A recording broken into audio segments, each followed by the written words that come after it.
If you eat right and do a certain things with your body, you see very effortlessly, within 3 to 4 weeks, you can drop your sleep quota anywhere between 2 to 3 hours.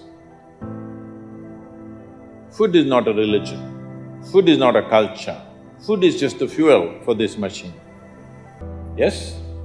There may be cultural aspects to the tastes, there may be even religious tinge to the food over a period of time, but essentially food is fuel for this body.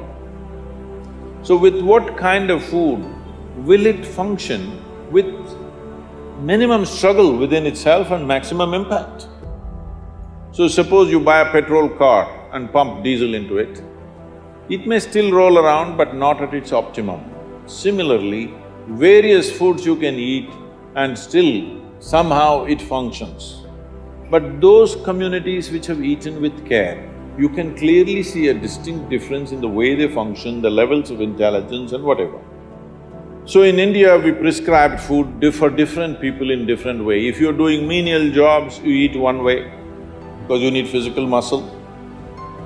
If you're doing other kinds of trading and other kinds of activities, you eat another way. If you're a fighting class, you eat differently. And now if you're into education, spiritual process and subtler aspects of life, then you eat differently. If you're in education, one of the greatest challenges is to stay focused on something. The goddamn textbook is written for an average intelligence. It's a common prescription. It's not written for the brilliant student. It is written in a way that it's a common prescription, everybody gets it. But that textbook, how much effort it is taking for a whole lot of people. How they have to read it 10 times to get it. But you lie down in your bed and read a love story, you remember every word. So you don't lack memory, you don't lack focus.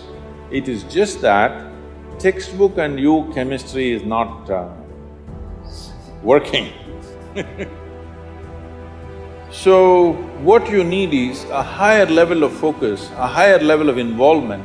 And another great enemy for a student is, because this textbook is such a tranquilizer, the moment you open it, go to cinema till 2 a.m. you're up, open the textbook at 9 o'clock, right there, you smash into it. So sleep is another big enemy. So what kind of food do you eat so there is no inertia in the body? In yogic way of seeing things, we are looking at tamas, rajas and sattva. Tamas means inertia, rajas means activity but no balance. Sattva means absolutely balanced kind of energy. When you're in education, you need a very balanced kind of energy because you have to focus on something which doesn't naturally interest you. It's not something with which your chemistry is gelling. If your chemistry is gelling, you are always focused on that one, isn't it? Here there's no chemistry, but you have to focus on that. For this you need a balance and a steady mind. For this you need to eat in a certain way. To put it very simply, food goes through your body through the alimentary canal. From your mouth to your anal outlet, there is a pipe. Through this it runs, going through various stages of digestive process. Many of you are biology people, right? So, it goes through the alimentary canal. Now it begins with the lip. Here, if you look at this, all the herbivores and carnivores. If you look at the animal kingdom, there are herbivores and carnivores are two main segments of animals in the world. One eats vegetable matter, another eats meat. If you look at the alimentary canal, the way it is built, between herbivores and carnivores, there's a distinct difference. Everything in the human being suggests that you are naturally a herbivore, but for the sake of survival, we became carnivores. If you look at the jaw movement, all the carnivorous animals have only cutting action. Herbivores have cutting and grinding action.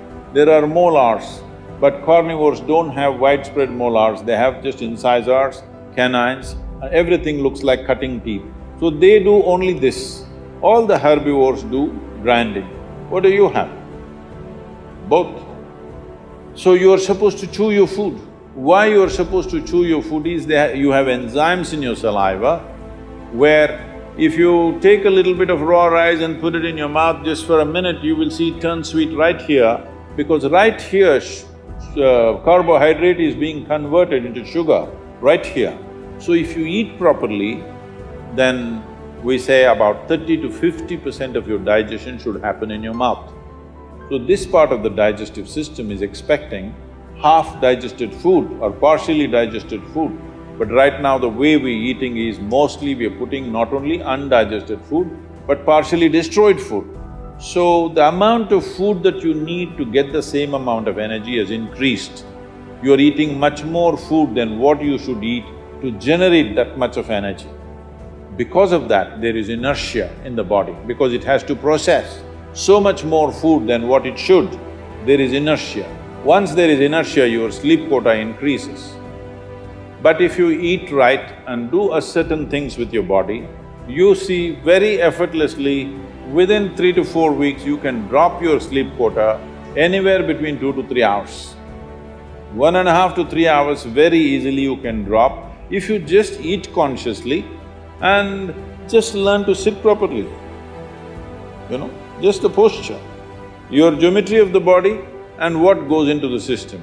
If you just manage these two things, you will see sleep quota will just come down like that.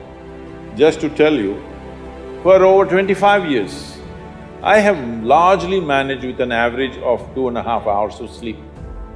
Now I'm getting lazy and I'm sleeping, averaging somewhere around 4.5 hours now, but 7 days of the week, okay? 365 days, non-stop, on, almost every day. So, it's a non-stop activity. And today many people around me have learned to do this. Over 100, 150 people around me are doing this kind of activity, averaging 4 hours sleep and 7 days of the week, they're on, all the time. And they are not irritated, they are not frustrated, they're joyful and they're wonderful. Why this is this? There are many aspects to this, but one important aspect is food, how you eat. Not only what you eat, how you eat is also very important, because food is a live thing. Just bring 40 to 50% of the food in its raw form, that means it's alive. It must be a live cell, it can be a vegetable, it can be a fruit, it can be a nut, it can be sprouted gram. At least 40 to 50%, the food that you eat must be alive. You eat dead food and you want to live, this is a little difficult thing to do, because you have to raise the dead now. But if you eat live food, one thing you will see is the state of your mind, your focus and your sleep quotas, and above all, staying awake is not good enough, you have to stay alert, isn't it? How alert you are, how focused you are, only to that extent everything yields to you in this world, isn't it so?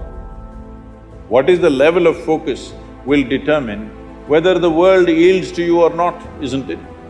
And one more aspect of life, one more aspect of food is, when you consume something, it must be of a simple genetic code in the sense, it must be a very simple software. Vegetables, fruits, nuts, sprouts, they're very simple. More complicated means animal food becomes more and more complicated. Suppose you eat an animal which has some amount of emotion and a life of its own. Now the code in that… we were talking about this, your body is just an accumulation of memory, which means a certain software, isn't it? This is the most complex software. Human software is the most complex software on the planet of all the creatures. So if you eat an animal, particularly a mammal, if you eat, it has a similar kind of complexity, maybe not as complex as this, similar level of complexity because it has thought and emotion of its own. Now for you to break that code and integrate it into your system, you are not fully successful. So it will leave traces of certain qualities within you. You cannot break that code and make it a part of yours because it's a different and complex code.